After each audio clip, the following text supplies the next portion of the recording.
light? The red light is on, but the mic is not working. You want to? Is that better? This is working. The light is not on. Maybe that's the trick. Is that, can you hear me now? Okay, I'll take this one then. You can use this one. Is it on? Everybody can hear me now? Okay, so there's something wrong with the entire system then. You can use this. Farzana, why don't you just come into my spot and that should be fine. No, you just sit there. We'll move it. How far more? Yeah. It's long? Yeah. Okay. Yeah. There you are. I am closer to you now. There you Yeah? are. Okay, great. So, sorry for the delay and welcome to the panel discussion for our conference this year, which is on leveraging the value of data for development. I'm Farzana Afridi. I'm a professor of economics here at the ISI Delhi. I just want to start with first setting the agenda and what we want to discuss today in the panel. I'll follow that up with introducing our very esteemed panelists who are very well placed to give their thoughts on this very, very important issue. And then I'll lay out the format for the panel, and we'll let the panelists then speak and then open up the floor for question and answers. So just to give a background, and all of us are of course aware of this because we are all doing work with data as part of our professional work, that timely, granular and reliable data are key to improving the lives of millions of people. And there are three key players in this whole issue of data, which is first is the government, because the governments can use data to design public policies, improve the effectiveness of public programs, and target scarce resources better.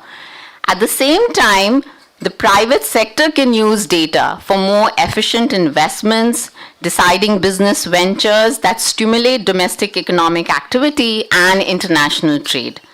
And finally, you have the citizens, right? So the citizenry can be empowered by data to better assess the quality of public services that they receive. So all these three key players are extremely important in this ecosystem of understanding the importance of data. We also want to focus specifically in the Indian context today. And given that we are holding the conference here in India, and many of us or most of us work on development in India, is the vision of Viksit Bharat, which the Indian government has envisaged for 2047, which is to become a developed country. And that essentially requires improvement in human capital, which includes sanitation facilities, the good health and education. But at the same time, we are grappling with issues of climate change and sustainability, and as well as the big issue currently, which many of you would have heard across all the plenary sessions that we've had and various discussions, is the challenge of creating sustainable, good quality employment. So how does India leverage data in order to achieve these development goals is critical question that we want to address in the overarching issue of looking at data for development.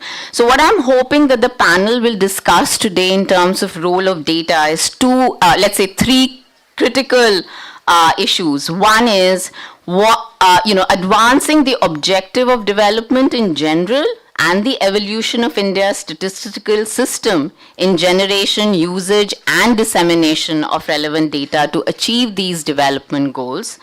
The second is, what are the challenges that are being faced by statistical systems in general and in India in particular, and how do we adopt to the evolving needs for meeting these development goals. And here I also wanted to, and I'm hoping that the panelists will also be able to speak to not just data that are being generated by the government, but also by the private sector and other entities, for example, geospatial data, which is becoming extremely important in terms of, addressing climate issues. And finally, what are the reforms that are needed in the existing statistical system for example, regulating the usage of data for improving data quality, access, privacy issues, as well as trust in the data, which is critical in terms of informing policies that we are designing. So with that background in mind, let me introduce the very high-powered panel that we have here today.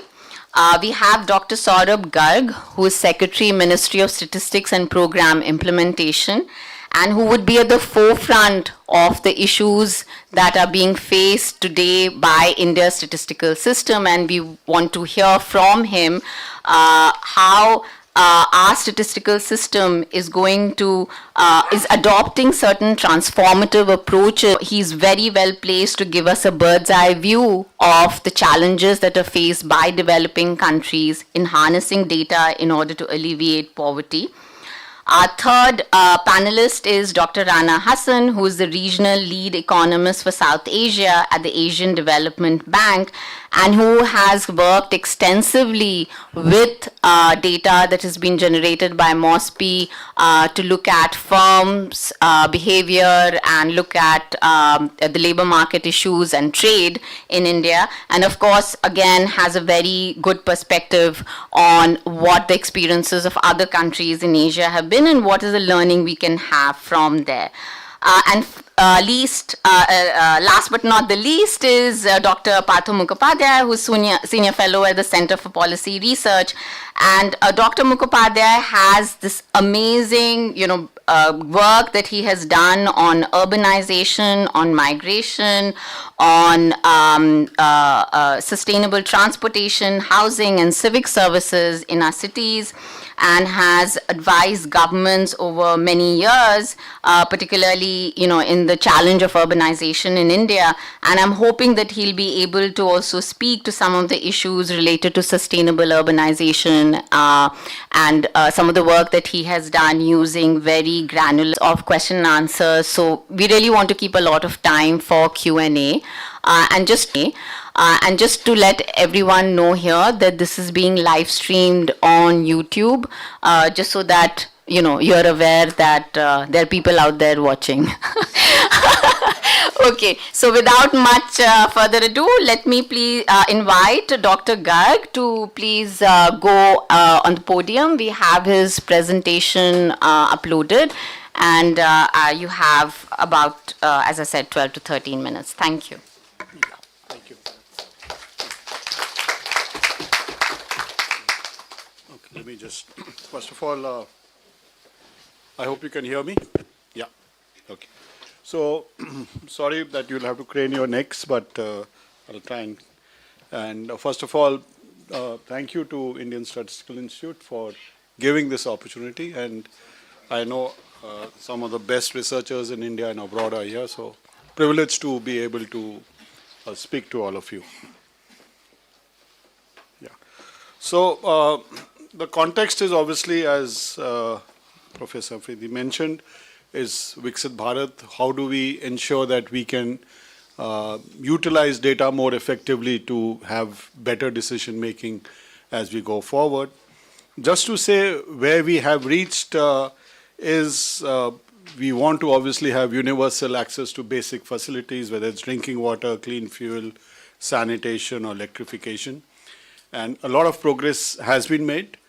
And the multidimensional poverty figures have also shown a considerable drop from every which way you look at it. And obviously, digital public infrastructure is something which has helped immensely in being able to improve the delivery of services. And we are near universal in having bank accounts of people. Some of the areas of concern obviously are how to improve the female labor force participation rate. Universal health coverage is an area where some work has been done, a lot of work has been done, and a lot more needs to be done. Green growth, we're obviously achieving some of our targets. And the Gini coefficient has been reducing consistently over the past surveys that we have seen. And I suppose some more surveys that will come up will continue that trend as we move forward. But what is it that we want to achieve in 2047, which is what become a high-income society? We want higher life expectancy. We want the IMR to be in single digits. Significant increase in female literacy, as I mentioned, and zero absolute poverty is obviously one of the goals. So I'm just laying these because these are what, if this is what we need to or we want to reach, and or let me put it this way, if this is what we treasure, we should be able to measure what we treasure. And I like this line, I picked it up somewhere, that let us measure what we treasure rather than treasure what we measure. Right now we try to treasure whatever we measure, but I think we need to move away from that. And this is where our goal is to be a per capita income of 18,000. We are at around 2,500 right now. And that's the kind of increase in 9 times of GDP is what we are looking at. And this will obviously not happen if we are not able to measure where we are and how we are getting there.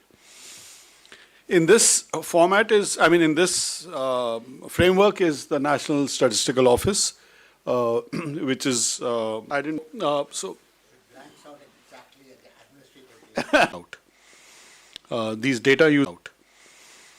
these data user conferences, we have had a number of those on the surveys that we bring out. We are having brainstorming sessions with different groups on how to improve the indices that we bring out. And based on these surveys, we bring out internal working, looking at global indices and what data they use to ensure that the data and the narratives around for India on a global level are based on facts. And a lot of them are based on perceptions, and ensure that the perceptions are based on a wide spectrum of opinions.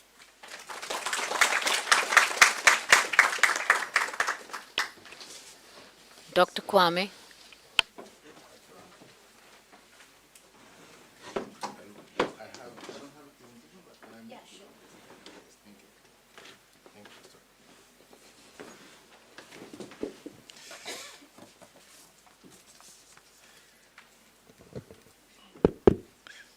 Good afternoon.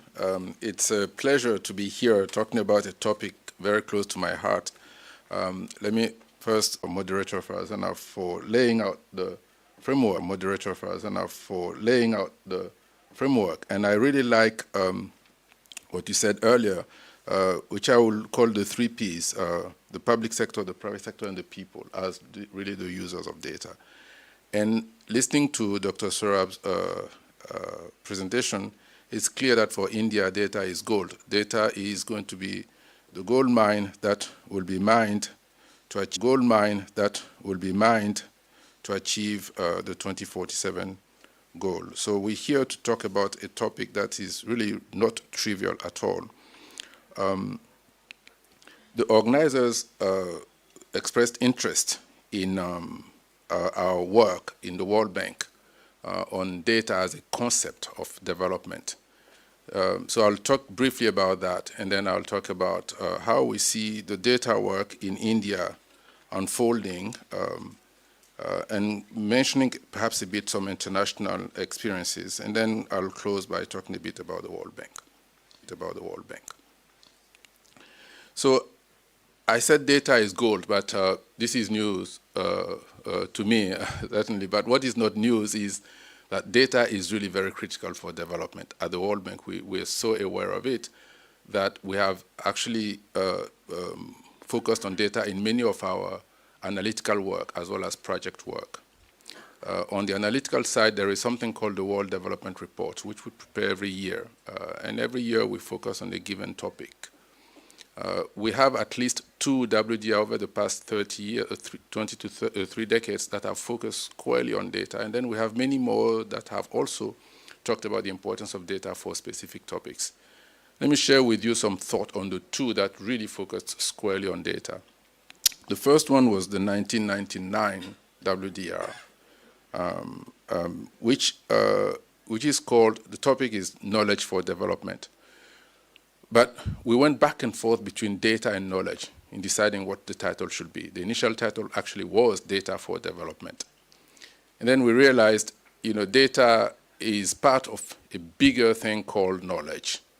And that bigger thing is really what, in the theory of change, connects more directly to development.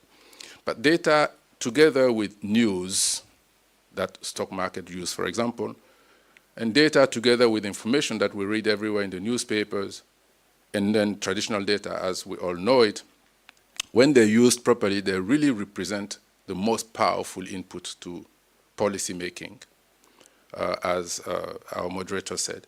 They're very critical also for decision making, and they're very critical for how people behave and interact with markets, with institutions, with the public sector. And what we found is that countries use data differently. And in fact, there is almost a correlation between how much data a country use and their level of development. And it's not clear where the correlation is, whether it is less data that creates less development, or whether it is less development that creates less data or minimum use of data. But what is clear is that when countries invest in data and its usage, it helps them make better decisions. It helps them measure what the impact of their policies are. It certainly makes them, the policymaker, able to adjust their policies so that they can achieve better results going forward. It helps market function better. It reduces information asymmetry that sometimes causes market failure, and when markets fail, we know what happens. Outcomes are suboptimal. So even though we don't know exactly what the correlation is, we know that better data, more data, and better use of data is good for development. At least it's good for explaining why things are not achieved.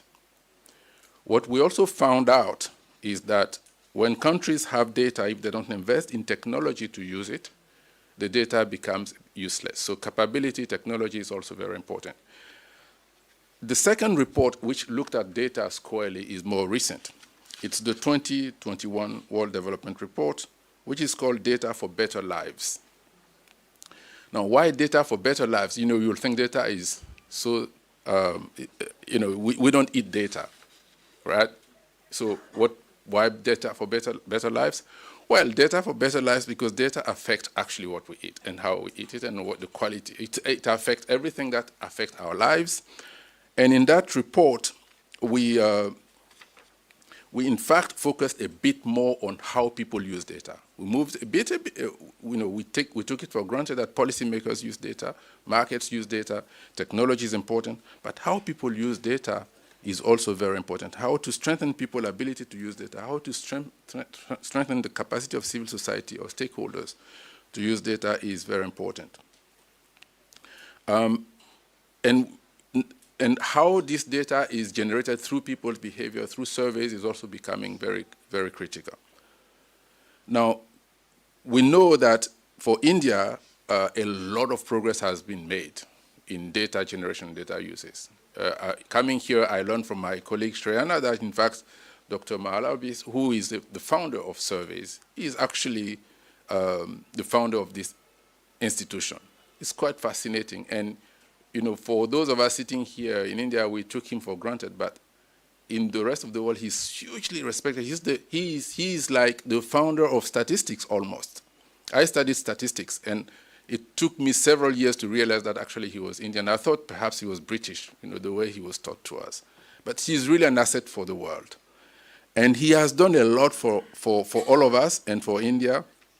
India has built on what he's done in recent years by investing in the DPI, in addition to investing in institutions like yours. I understand 1.3 billion residents of India are registered on Aadhaar, which is a big progress. There is no country that has achieved this huge number of people with Aadhaar.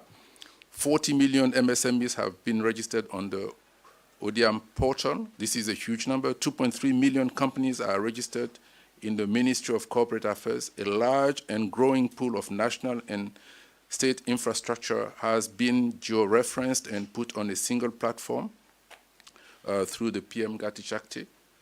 Land records health records, student records, other data assets are being digitalized every day at rapid pace. Several applications have been built. We use them every day for ePay, for GPay, for whatever. This is huge. The question is it enough? We think, we want to posit that it is not enough. It may be enough for the travel that India has made, or for the progress that India has made from yesterday to today, but it's not sufficient for the journey ahead. The journey ahead is the Amrit Kal. The journey to Viksit Bharat is calling for a new leap forward in terms of data. So looking at international experience and what the WGIs have told us, we think that there are three aspects to focus on the journey ahead. One is there is a greater need for high frequency and localized data. Second, there is greater need for advanced analytics that combine data sources and knowledge product tailored to specific users in the government, academia, the private sector, and the people. And then third, there is a need for data product that conform to strict quality norms, especially for high-income status. Now, there are some states in India that have done some of this already, so we can learn from those states, from Odisha, where data helped reduce the impact of cyclones because data was used by people. When we compare the casualty that Odisha suffered in the 1999 cyclone, which was in the tens of thousands of, or at least in the thousands of fatalities, to the impact of the 2013 cyclone, which was equally intense but caused much less fatalities. The difference was the use of data for people to know what is happening and to move around and to know where to go to, and for the government to prepare to intervene quickly before it's got too late. We of course know how the data is, recent progress is being used in some states to make progress, in the private sector, for private sector investment, for example, in some states.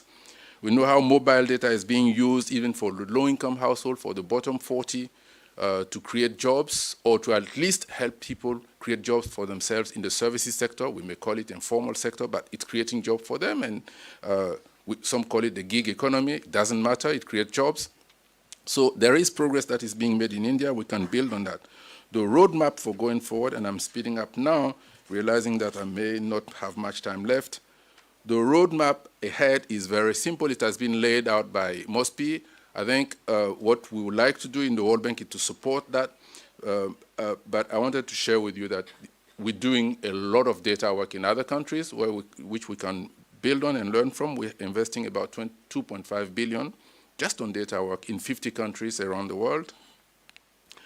Here in India, we're working with institutions such as Niti Aayog, as well as MOSPI, as I mentioned. We're also working with state to strengthen their data capability. Just 2 weeks ago, we approved a project in Maharashtra, which aims to unlock the value of state and district data by building a data governance architecture for better coordination, integration, analysis, and dissemination of insights at the district level. And I also wanted to say, as we do that, we have our thought is that, data governance is very important. We want to work with that with MOSPI. Institutions are also very important. We work on that with MOSPI and other institutions. Capability is absolutely important. We have examples from the UK and other countries where they really invested in strengthening capability, and that's why I'm so impressed by what ISI is doing, because it's part of the capability strengthening. Of course, information sharing and technology is very important, and India has made a lot of progress on that. No need to repeat it. I would like to close by emphasizing the work, the good partnership that we have with you, and also the partnership we have with institutions like ADB, where we will coordinate to make sure that resources are not wasted, that overlaps are limited. And again, to congratulate Dr. Saurabh for the transformation that you've brought to MOSPI, and we look forward to seeing you transform India and power India to 2047. Thank you.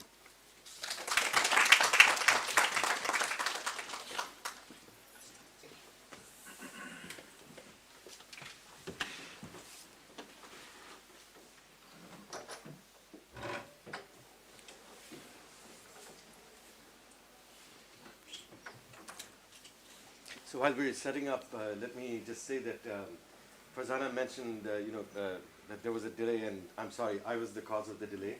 And big data to the rescue. Our driver was super confident that he knew where this was, and then I realized at some point that we were just going deep into this area. So I got out Google Maps and finally managed to come not too late. Without Google Maps, you would have probably started without me. Okay, so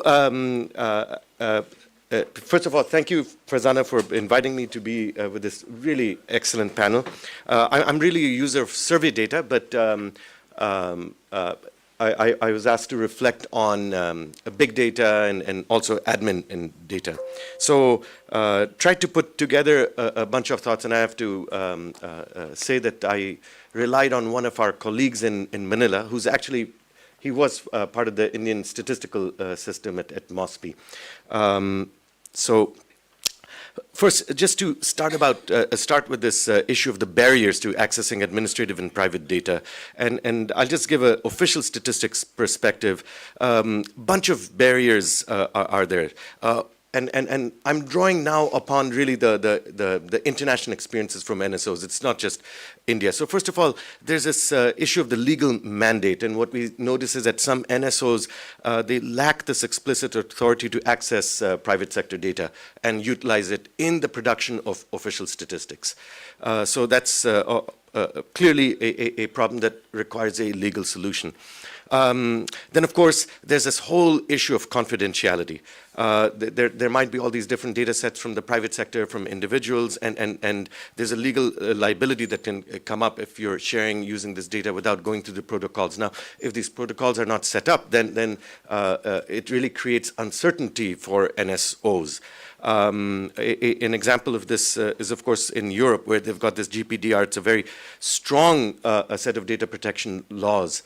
And this can create issues, not maybe for the NSOs, but certainly for firms, small, medium enterprises, for example, if they want to access some of these data sets, the fines, if they violate even inadvertently, can be quite large. I think the fines are set at something like 4% of revenues. It can be really crippling for SMEs.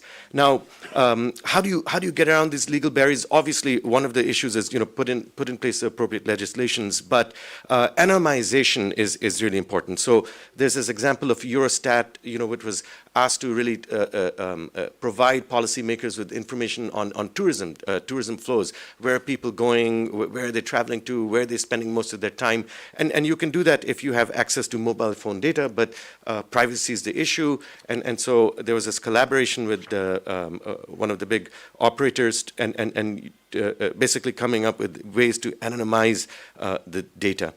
And on this, it's not at the same level, but we were associated with a project with the University of Philippines. This was the time of the lockdowns, COVID lockdowns.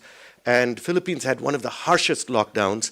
And if I'm not mistaken, I think the lockdown for the school kids was tremendous. Now, a lot of people were very worried about the fact that the cost-benefit analysis was just not being done.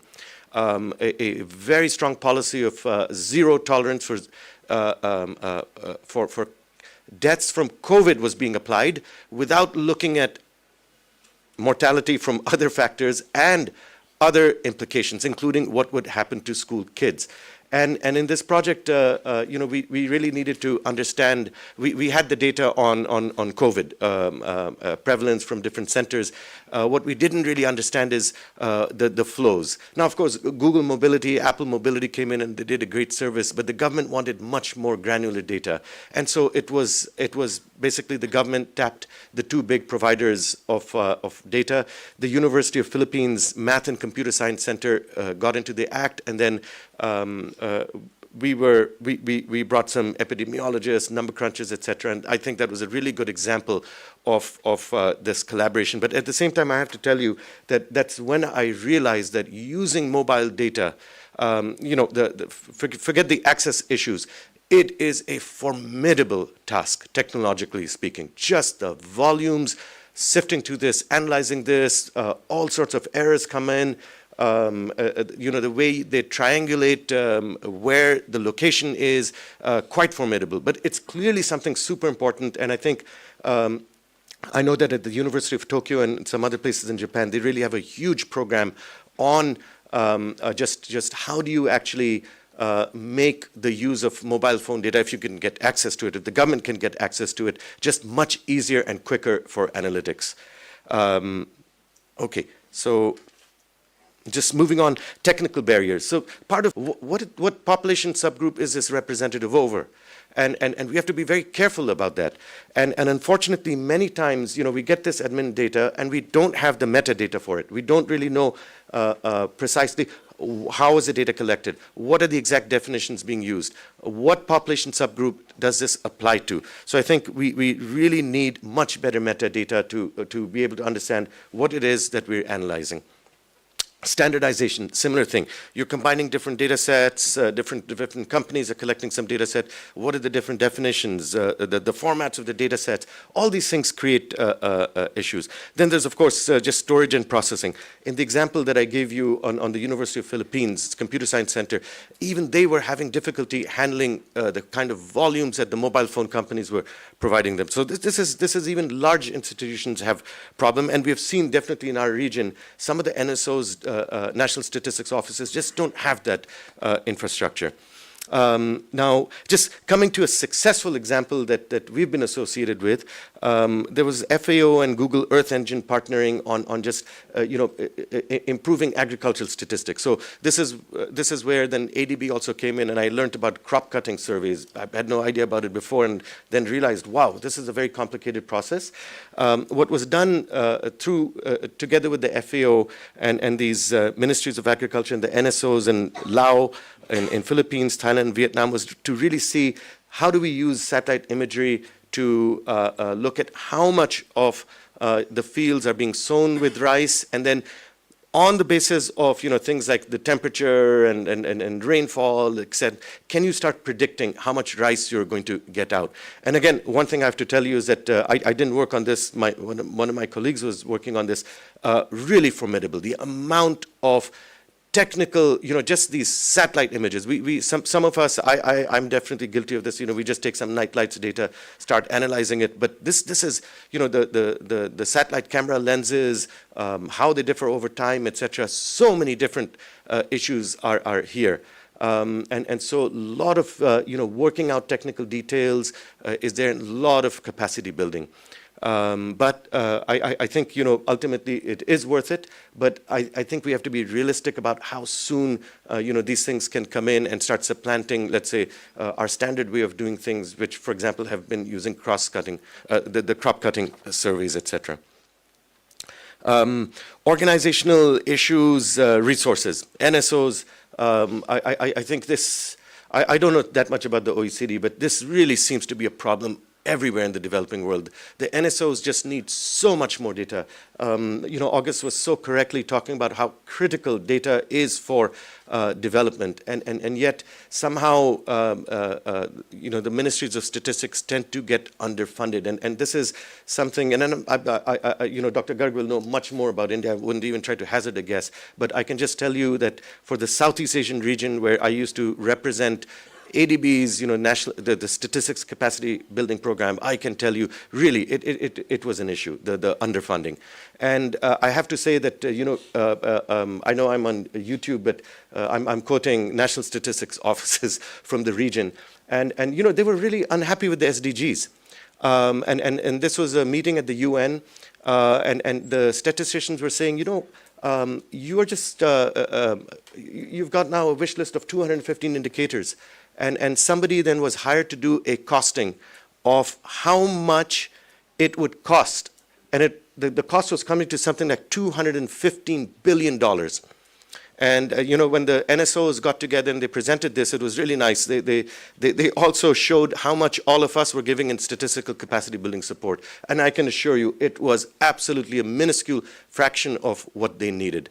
This issue of funding is a very serious problem. I think I'm running out of time. I'll just go on. Now, the high costs, economic barriers, and this is really from the perspective of users. Even when we try to use suppose there's a private sector agency which has done the heavy lifting of bringing together various administrative data sets. Naturally, they're doing it because they want profits. And this can be quite prohibitive. I remember in one exercise I was trying to do, we were just trying to look at exports of countries and what kinds of what kind of, was it like container traffic? Was it dry bulk goods? Was it liquid bulk goods? That has implications of the kind of shipping and port-related logistics. Extremely expensive. It was like $12,000 per country for a subset of the data. And obviously, I mean, this is a private sector company, but it's not easy for researchers to just come up with these kinds of resources. So anyways, in terms of successful examples, New Zealand has a centralized platform where they combine administrative data from various public entities, various private entities, and apparently they provide these subsidies to make sure that the private entities share the data. So the private sector also has the incentives to share, and then this data is made available to researchers. So that's kind of I think the way we need to go. Some sort of subsidy in these centralized platforms. So that's critical to democratization. And I think the second and third bullets I have there, this issue of anonymizing and aggregating data. So I remember, there's this global expert on anonymization that the UN Statistics Commission relies on a lot. And in some conversations we were having with this person and his team, they made a very interesting point. They said, look, anonymization can be done very crudely. I mean, you just delete the, identification of the district, like ASI now. ASI does not tell us what district the firm is, right? And you can have similar issues with any other kind of data set. And what the gold standard I think these people are trying to go to is to say, okay, they ask the researchers, what is it that you need? Because many times aggregation is going to destroy the variation that you need. So what is your research question? And then can we anonymize the data for you to be able to run your regressions and make the appropriate statistical inferences, but you're not. So in other words, what they do is they actually introduce errors in the variables, deliberate, random errors in particular ways, so that for your research question, you can go ahead and do your analysis, but it protects the integrity. So I think, again, it's a very technical field, and it's something that needs more investment in. The other thing, Dr. Garg, we had spoken about this, and I think this is an initiative that's underway. Making specialized locations available for researchers to come and use the data sets. I remember my own professor at Maryland, he used to, I don't know how things have changed, but John Halterwanger, who does a lot of this number crunching on firm level data, would just go into a room at one of these census centers. He was not allowed to take, no floppy disk, nothing. There's a printer there. Do your regressions, and you can only take out certain tables, just the tables. So that's one way around it. You're able to then at least get the research community doing the research with the kind of data you need. Initiatives from East Asia, I just, just in discussion with my colleague, we just looked at what People's Republic of China is doing. They're making massive investments in cloud computing, data centers, and AI. I think we all know that. They also have some data security and personal protection laws. But what I found very interesting was that the role of the private players. So apparently Alibaba, Tencent, Huawei are in there. These are players with massive amounts of data, and they're working very closely with the authorities. There's a golden tax project, which is basically talking about integrating the tax record with private sector data. Then for consumer expenditure and trade analysis, Alibaba and JD, these are firms these are basically logistics firms. They know whose origin, destination, they know it. And so you want to really think about logistics, these are the guys to tap into. There's this e-commerce platform which is being used to provide information on just rural consumption, and then you use that to target your subsidies to households who need it. So clearly lots of interesting things going on, I think this is the way of the future. Let me just end with just some reflections from work I've been involved in, and where I think, just combining survey data, admin data, big data, and the power that you get from it. So 3 projects in the last few years. Right now, this whole thing about cities as growth hubs is very big. NITI has a whole initiative on it. MOA, DEA, everyone's interested in cities as growth hubs. Then industrial parks. DPIIT is we really, as part of the Make in India program, I think we're seeing an acceleration in industrial parks, land banks being used for industry, et cetera. And then logistics, this whole issue of how do we drive down our logistics costs. And in each of these, me and some colleagues, I mean, we've really found the data very powerful, the data that already exists in India. And so here's an example of, people just talk about cities and they say, there's no real manufacturing in cities. Manufacturing has moved over to the rural areas and why do we bother? Cities are becoming service hubs. So we looked at Indore. We did this study with Niti Aayog, and we were puzzled about it, and then we realized that, actually if you took nighttime lights and you combined it with the economic census from 2013, 2014, you actually can get some very interesting patterns. And so the first thing that you find is that Indore, Municipal Corporation of Indore is this big area within yellow. And if you use the economic census data and just looked at the firms over there, and you ask what is special about Indore, the answer is, no surprise, some services. So that standard measure where you look at the services share of employment to the national urban employment. So Indore stands out in certain services. When you look at this entire area defined by nighttime lights, so what we call the natural city of Indore, you find that actually what is Indore really distinct in, it's manufacturing. And I was actually very puzzled about it. I didn't know much about Indore, and I asked, some of our team members, the private sector guys, what's going on? And they said, no, this is correct, because this is where you have CIPLA, this is where you have a lot of auto engineering. This is a very vibrant place, and as we dug deeper, it's absolutely right. So one thing, on the side I want to say, this issue that comes up about data quality, don't make perfect the enemy of the good. Yes, I know that the economic census misses out firms, but you can get, very good patterns from these things. And by the way, the other 2 bars, just very briefly to mention, the economic census data also gives you a very sensible pattern. What it's basically telling you is, over time, there was manufacturing clusters in the metropolitan area of Indore, and it's moving out. It's moving out to the periphery. Services are coming in. Large firms with 100 or more employees, getting out of Indore proper, going to the periphery. Why does that matter? It matters because these places are governed differently. In fact, this whole nighttime lights area, it encompasses 265 villages and 20 different types of towns, including a SEZ and a cantonment area. So different structures of governance, but we have to think, if we want to make this an even better growth hub, you have to think of the governance-related challenges and think of this as one economic unit. And to just give you a very simple example, when we spoke to some of these firms, the big problem they were talking about is the affordable housing, the locations of where housing is affordable for their workers, and the transport links. Now, if you were to really think about this in a single metropolitan governance way, you could actually easily solve some of these problems. So again, it's these maps and images which really drove the conversations forward.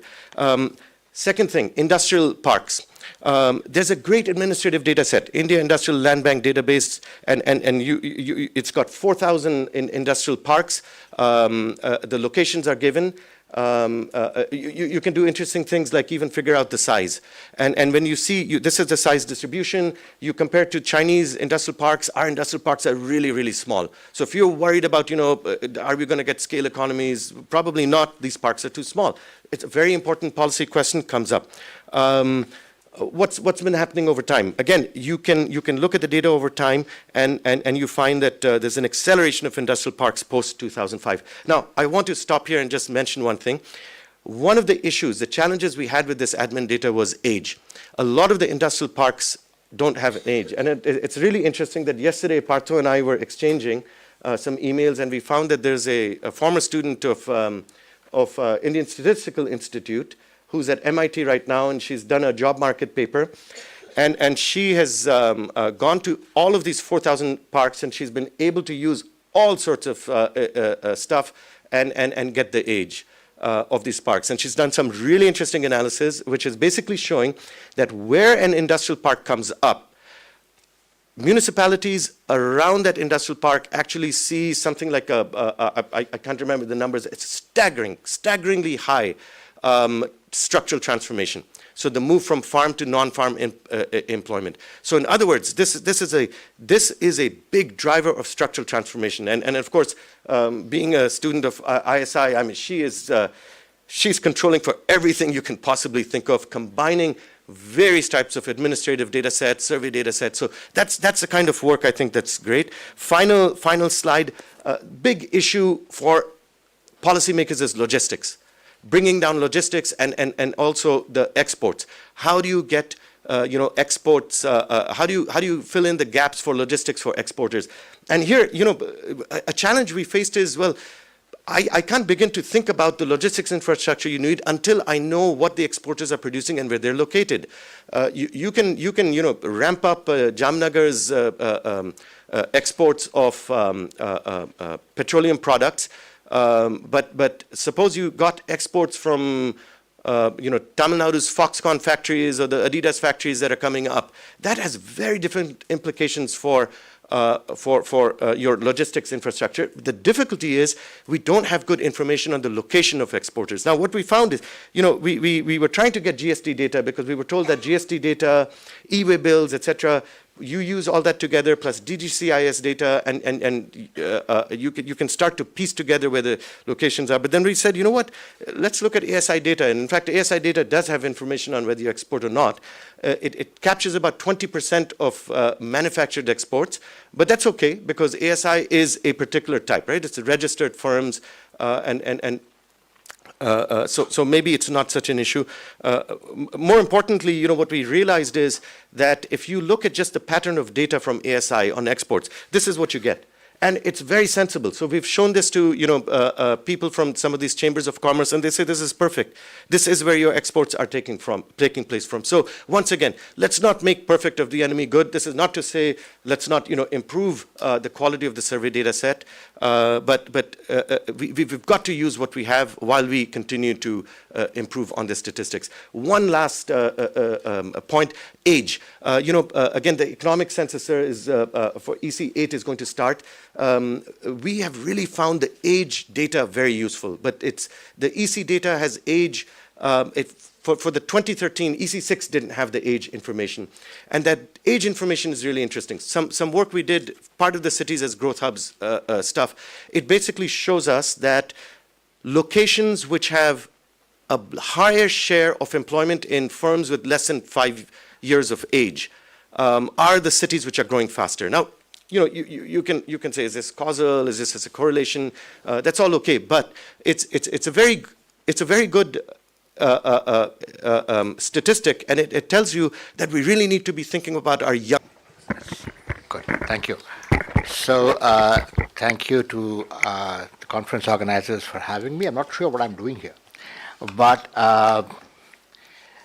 and thank you, Rana, for sort of making my job easier. So I don't have to address the urban spatial stuff that Farzana was going to. So I'll skip to more boring stuff. Incidentally, Saurabh, the surname must have something. The person that Rana was speaking about, this young lady, is her surname is also Garg, so there might be some association there with Garg and statistics, but we shall leave that aside on the causality front. Leave that aside on the causality front.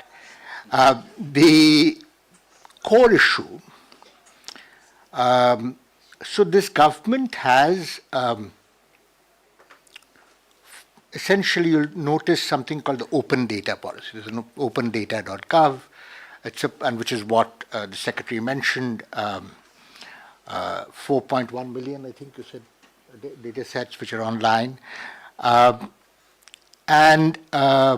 But then there is also data which is, some of which is priced, and then we sort of need to work through those issues. But fundamentally, the first thing I think one needs to realize about data in this country is MOSPI is one big data story, which most of you use because most of you use survey data.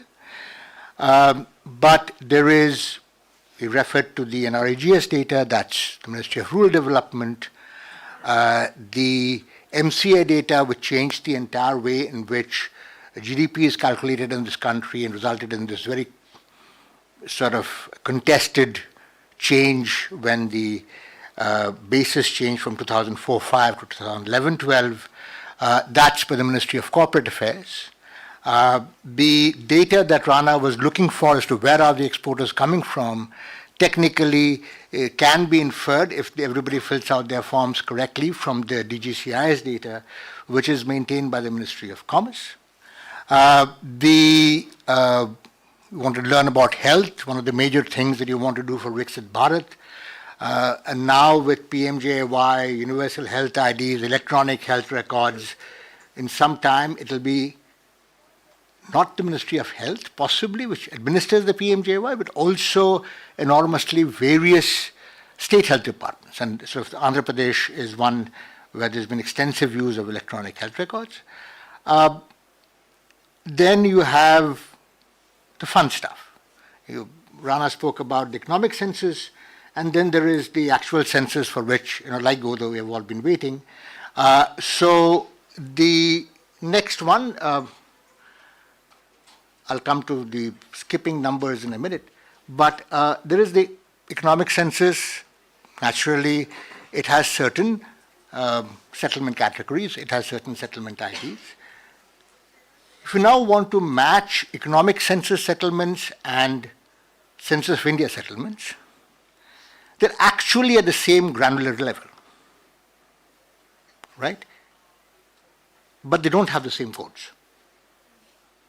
So I have to go down and find out that Birbhum is, 80 something something in the census. In the economic census, it's 70 something something. And then and then you can figure out, you can actually even match it down to the enumeration block. So the same level of granularity, but different codes. Why are there different codes? Because they're two different ministries. The economic centers are handled by Dr. Garg and his ministry, and Mr. Amit Shah and his ministry, Mr. Govind Mohan, who's Dr. Garg's counterpart there, handles the population census. Right? So the metadata story that you're speaking about, part of it is doing a bit of this. And that's true for whether you're using ASI, whether you're using states, which are using varieties of data, which sort of work in a similar fashion. Right? The second thing is the holy grail of people. A number of times I've heard people saying GST data will help us give better GDP data. I would be a millionaire if I got paid for it. But I'm not sure it can. So we have been delving into a particular state's GST data records in detail at the taxpayer level. And what do we find? How are you going to classify a particular GST payer? Right? We have that problem with the MCA too. Because any firm essentially produces many things. how do you apportion that firm's revenue to different goods? Right? And there are rules, there are practices for doing it, and they're not necessarily accurate. And there will be mistakes. We just have to live with, if we can figure them out systematically, wonderful, sometimes not, right? But with GST data, for instance, when you register for a GST, you have to fill out 5 what you call HSN codes. HSN codes are nice things. They correspond with trading codes, international trade codes. They do not correspond with international NIC codes, which is what your ASI and other things do. There is a correspondence somewhere out there. That's a bigger global problem than the one that these people have of corresponding between trade codes and industrial codes. That's for the UN to break their heads over, and for PhD students to try and reconcile to various levels, and hopefully your thesis supervisors agree when you have reconciled them. So that's the kind of structure that you sort of end up doing, right? However, so we take e-waybill data and say, okay, firm is supposed to be in HSN codes A, B, C, D, E. Let's look at their e-waybills and see they should be trading in A, B, C, D, E. No, they are trading in PQR, M, and X. Because they're not restricted to do things that they said they were going to do. They are doing things that is profitable for them. But is anybody reclassifying those firms to say now they have to be PQR, M, and X? No. So we'll get a nice little data which says GDP is wonderful for A, B, C, D, E. But actually what's happening on the ground is PQR, M, and X. Right? So we have to be careful, because many times, many of the people who are handling the data have no idea how it's being generated. Very few. How many of you are using survey data? Put up your hands. It's the Indian Statistical Institute. You don't have to be ashamed of using survey data, right?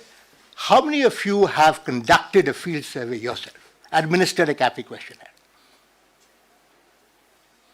That's a happy, healthy fraction, actually. But usually that's a much smaller number. And that creates problems because you don't fully understand what that data is coming from.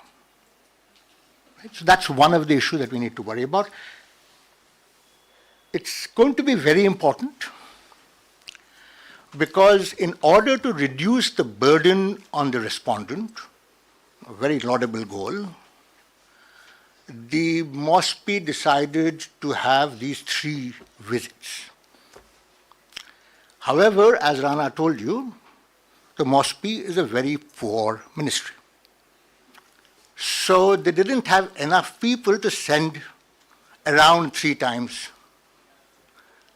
So what they ended up doing was their representativeness of the sample now is no longer at even the regional level, it's now at the state level.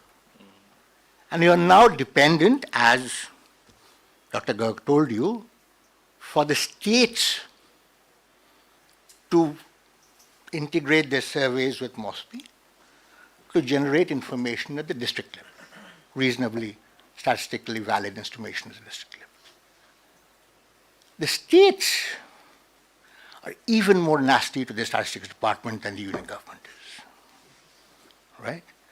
So I'm looking forward to a nice central sector scheme which will give the states lots of money to fund their statistics department so that can then do the surveys which will generate the district level estimates that we can then all use, right? So that's one, so that's, you see the complexity of governance of data production in this country.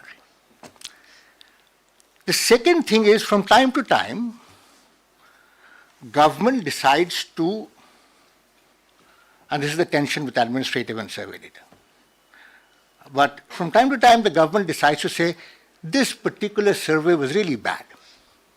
We won't release it.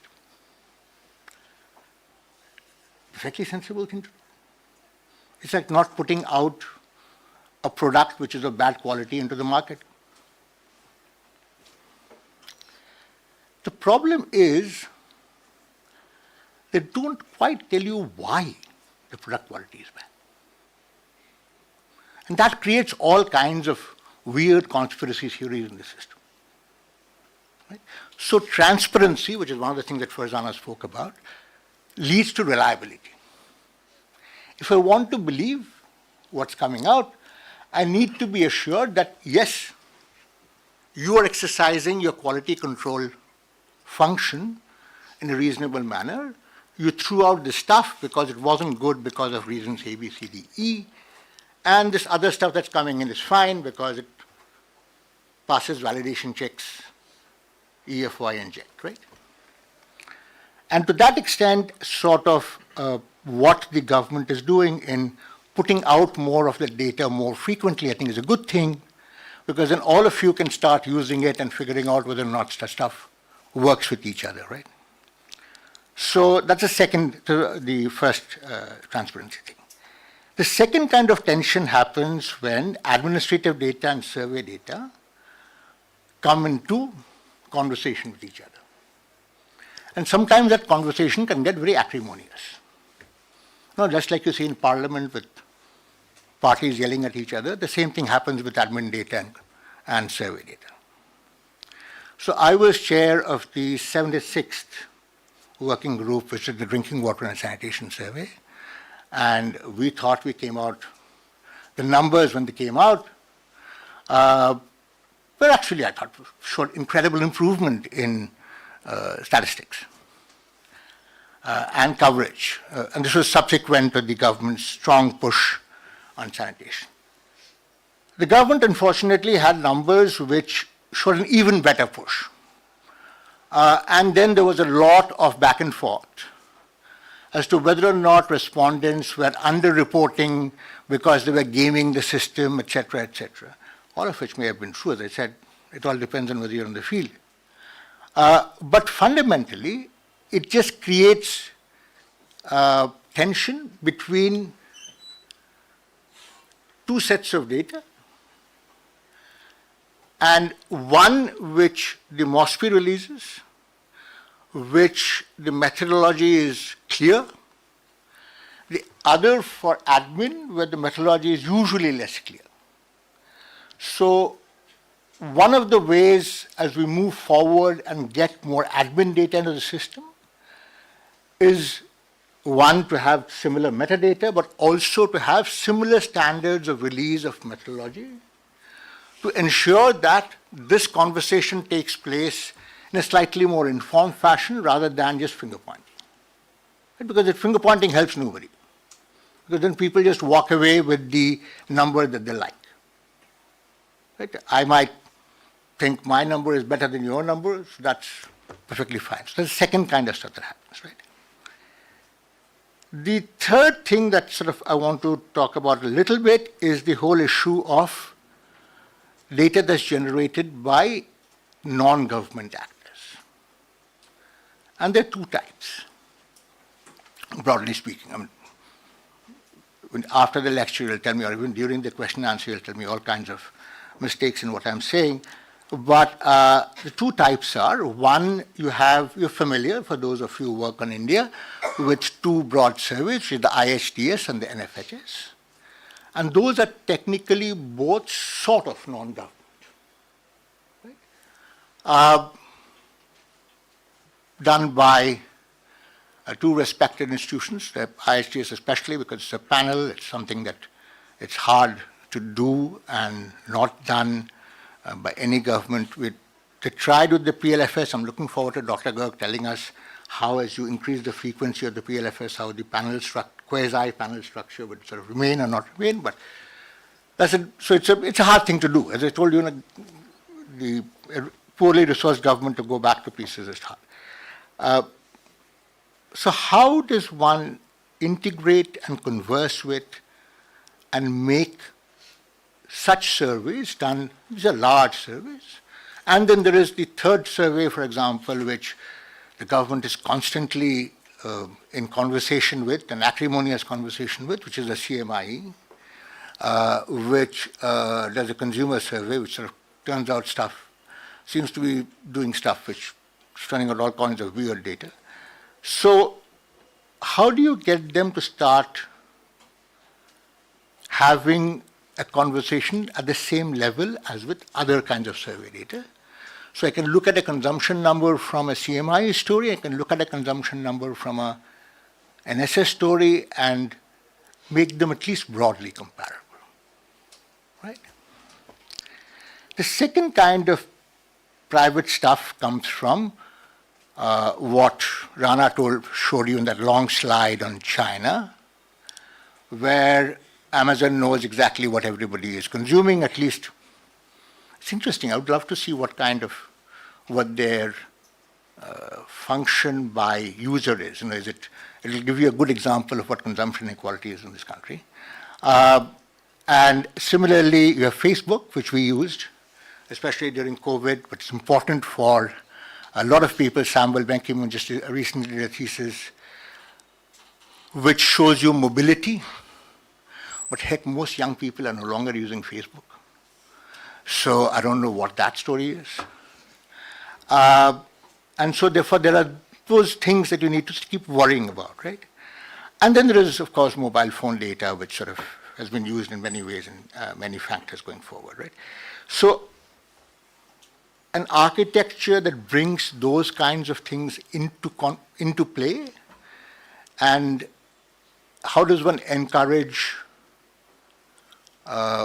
firms to sort of contribute, think of it as a data for development story, as Dr. Kwame was talking about, is something that we need to sort of think about.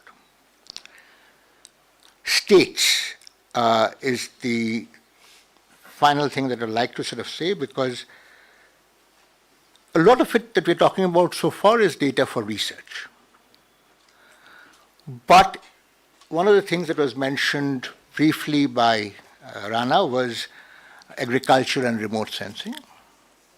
And in principle, I can, using today's technologies, find out when a particular crop is showing signs of being afflicted by disease, when I might need to apply irrigation, what kind of fertilizer application is needed. And these are short data processing response. That cycle is much shorter and closer to the 12 days that Dr. Garg spoke about for the price story, right?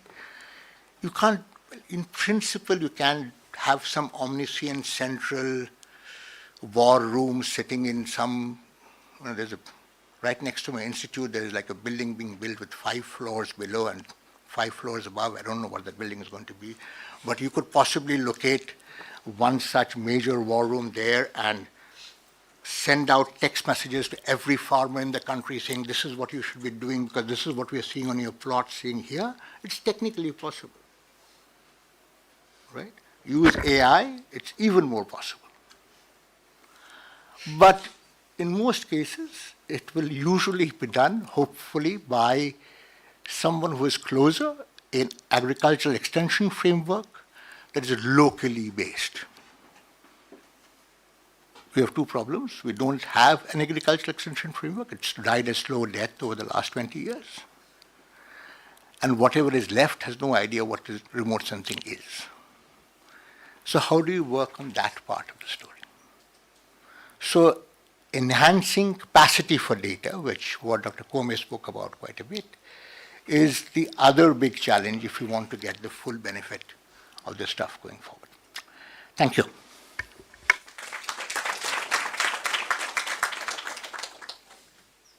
Okay, thank you so much for the very insightful. I think this was a great discussion. I don't want to take too much time so that we have enough for question and answers. But I think I see 3 big points coming out of what the panelists talked about. First is the good news. There's lots and lots of data out there, right? So, and there is, while we are trying to strengthen the data collection and the just in terms of using technology to reform and improve the public data that is available. There's an explosion of private and big data. And at the same time, there is this challenge of integrating data across, from different sources and at different levels of government, which is essentially a necessity, but is also a governance challenge being able to do that. But for us as researchers, that is a challenge, but I think some of us are addressing that in our own research. So let me open up the floor now. Please introduce yourself, your name and your institution, and the panelists to whom your question is directed.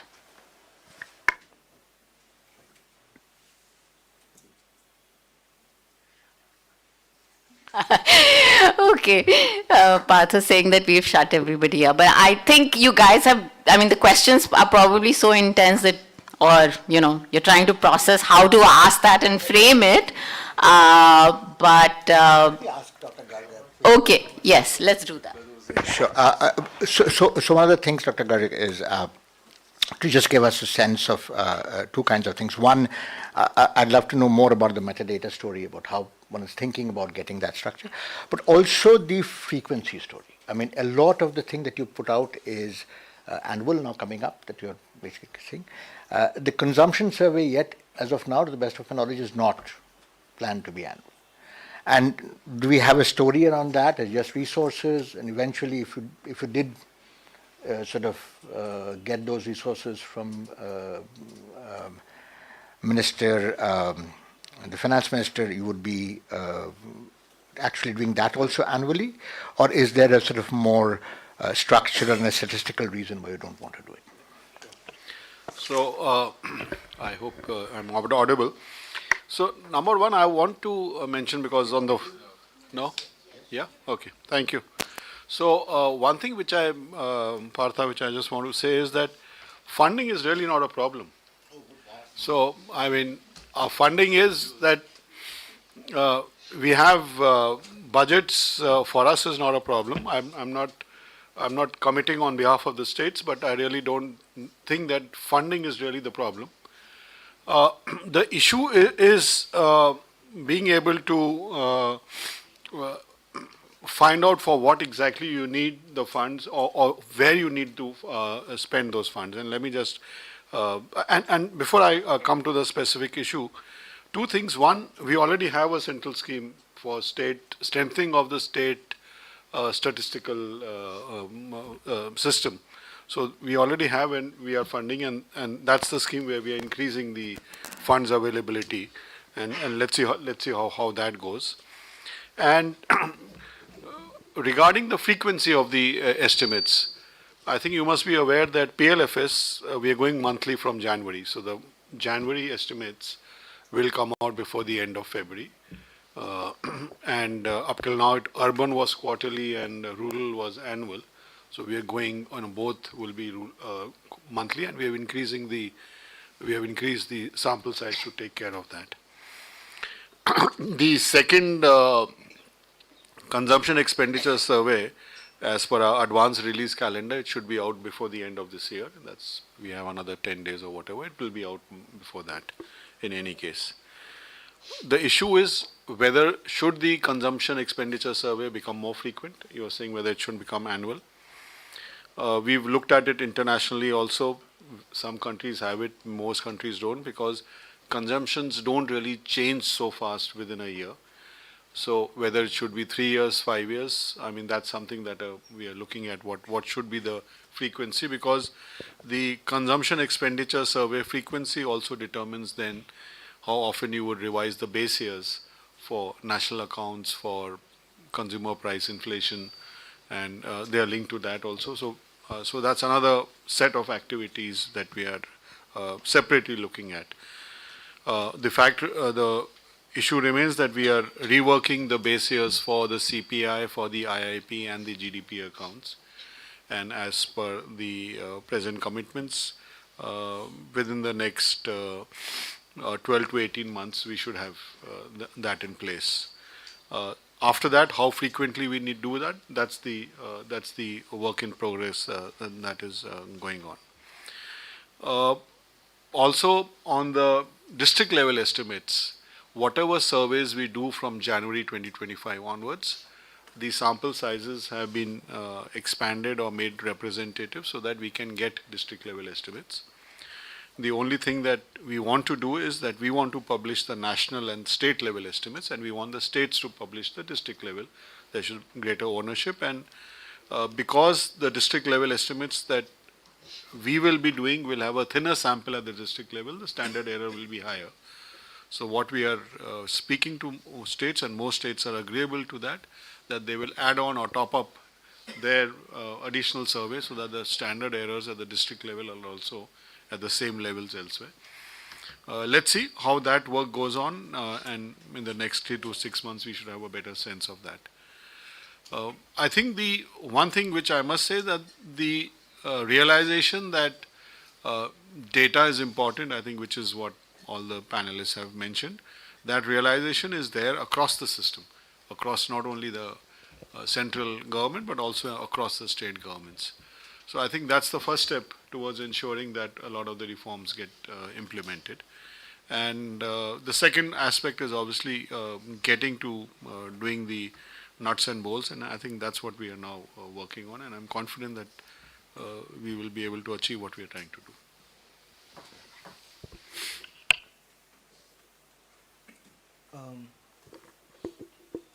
Am I audible? So thank you everyone, that was a very nice talk. Actually, Doctors Mukhopadhyay and Hassan kind of made it easier for me to motivate my questions. So I have 2 questions, I'll make it really short. So in my research, I work on administrative German data consisting of rather sensitive information. It is sampled across the country, and we have safe rooms across the country and also abroad where we could go and access the data, much to what Dr. Hassan was referring. So my first question is, would we get something like that in India? Is it possible to perhaps link, as he was mentioning, privately and publicly acquired data to get them to talk? So on the safe rooms, I think from whatever I'm aware, on the population census, they do have these across the country, but as of now, MOSPI doesn't have it. And this is, we've done a number of data user conferences over the past few months, and this is a consistent request that has come in. So what we are also asking is, what is the additionality that is required? I don't know whether you've seen our website, I'm sure you would have. We have the unit level data, which is there on our micro data is there on our website. So obviously there is something more that you need, which is not there on the micro data. We would be very happy to understand that, because this is something we can do. It's not that we can't do.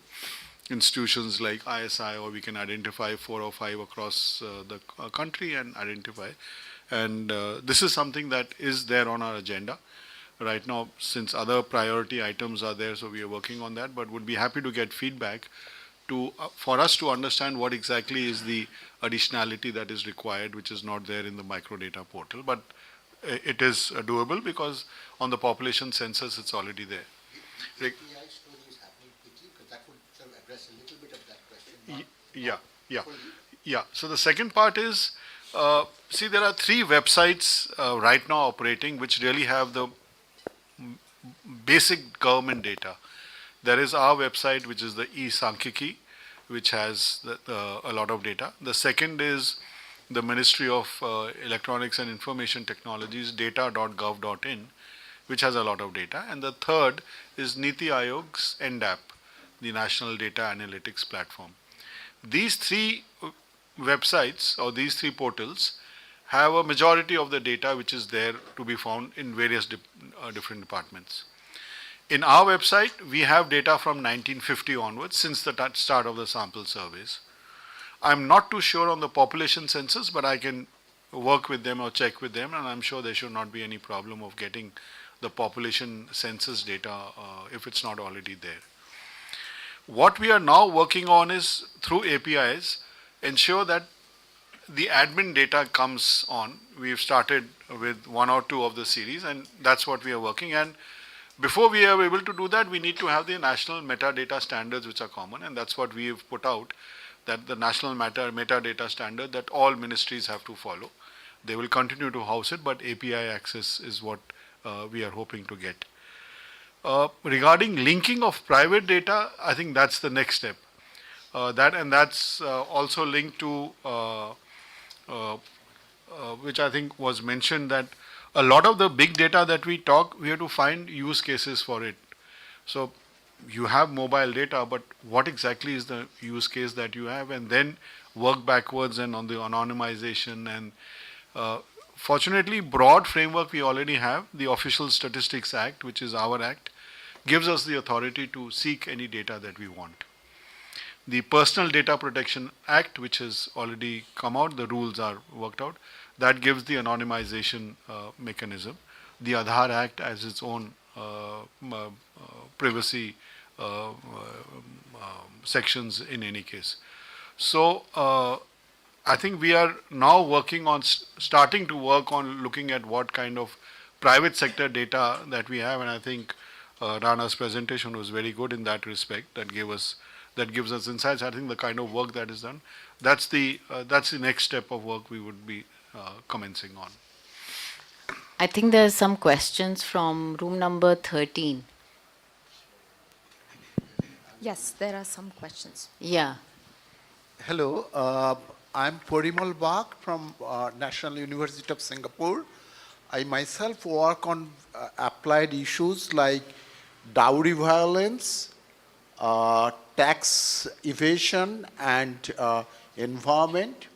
Let me just give a specific data requirement that I feel should be there but not there.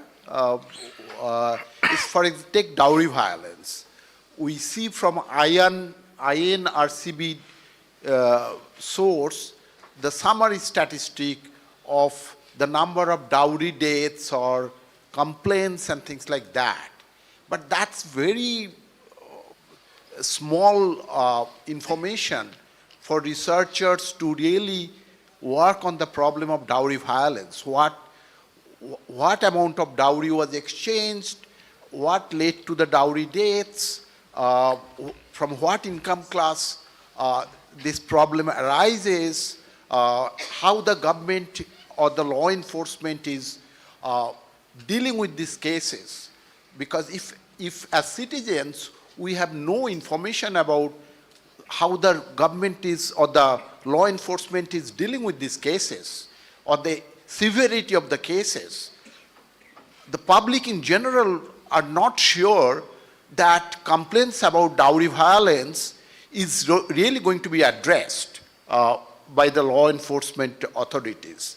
So more detailed data, without of course disclosing the identity, the more detailed data is necessary for the researchers. As a researcher, I feel that I cannot just write a theory paper or without getting involved in the data.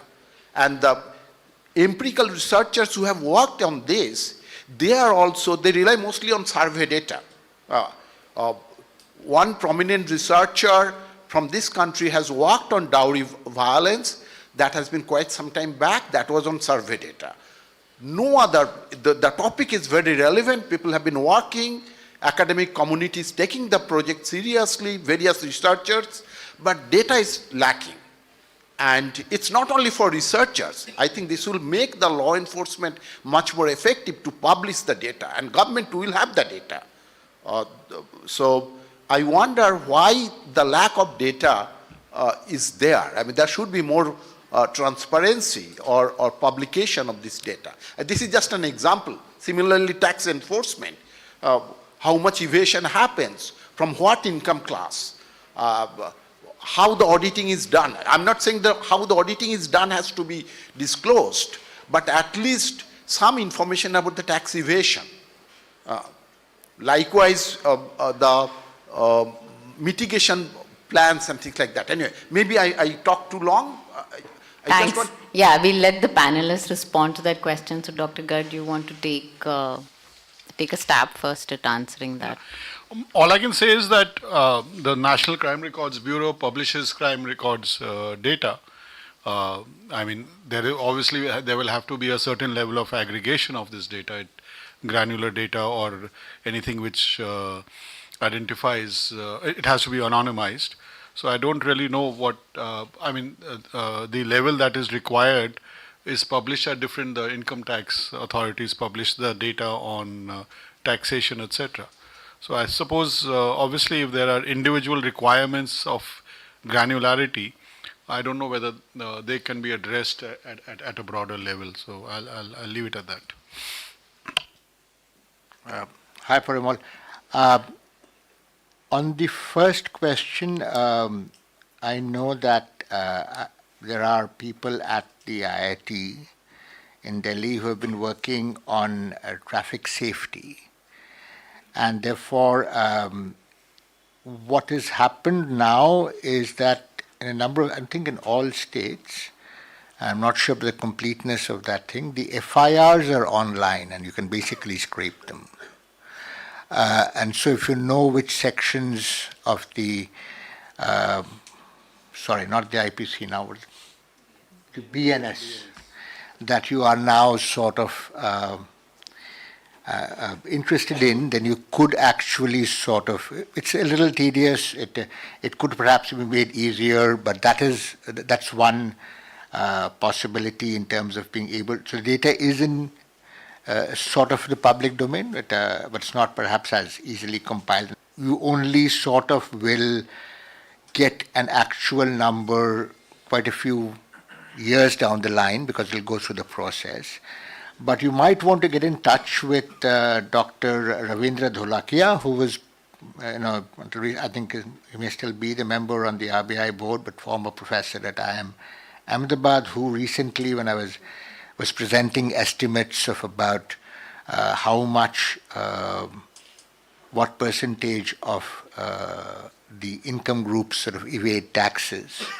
And so he says he has developed a methodology, so you can sort of reach out to him and perhaps figure out whether that is appropriate to what you are looking for.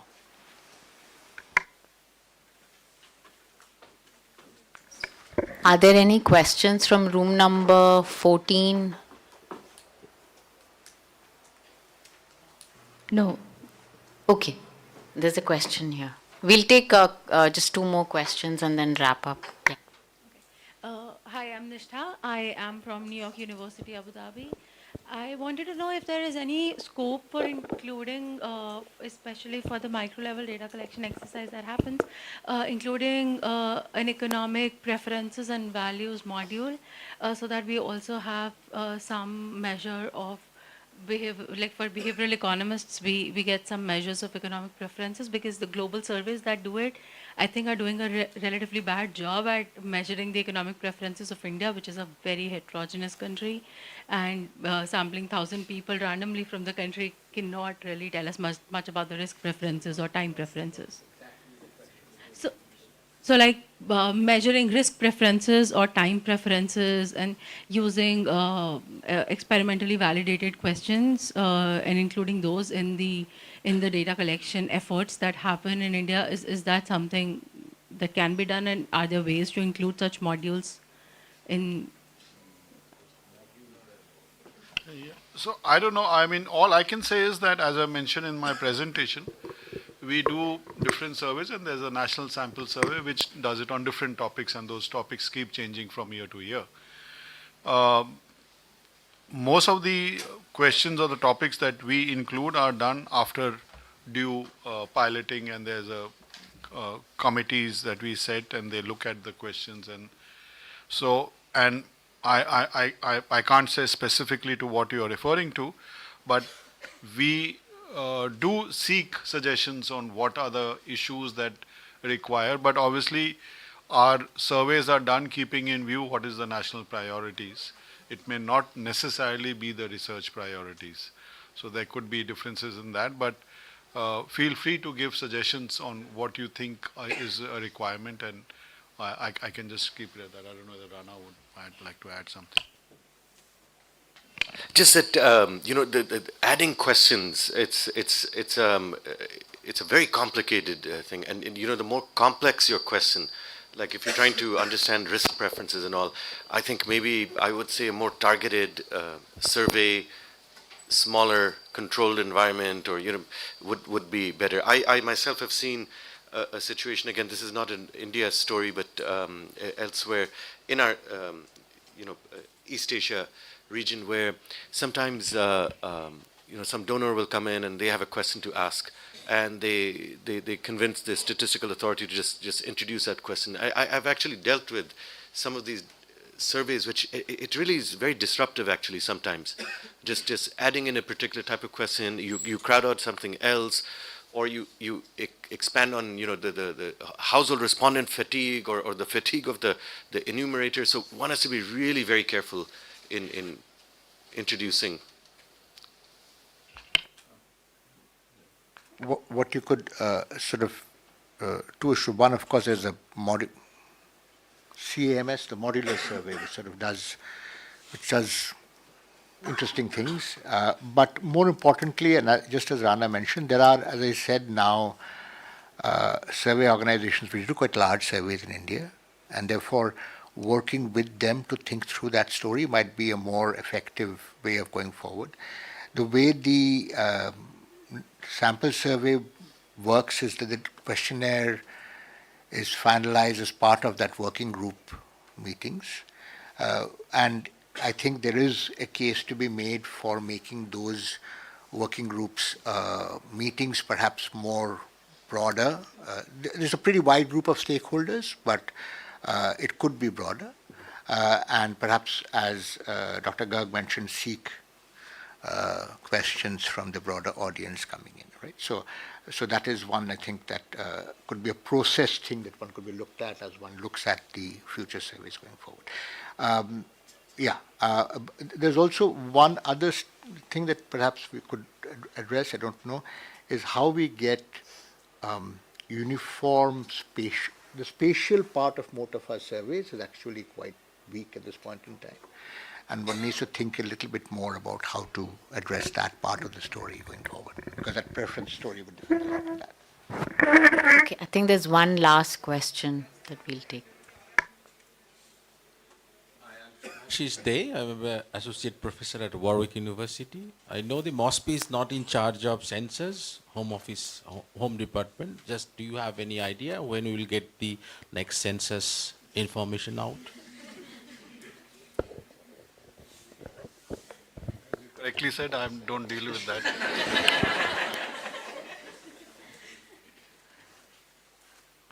What you could ask him is whether, when the economic census is done, whether it will be congruent with the population census. That he could try and figure out.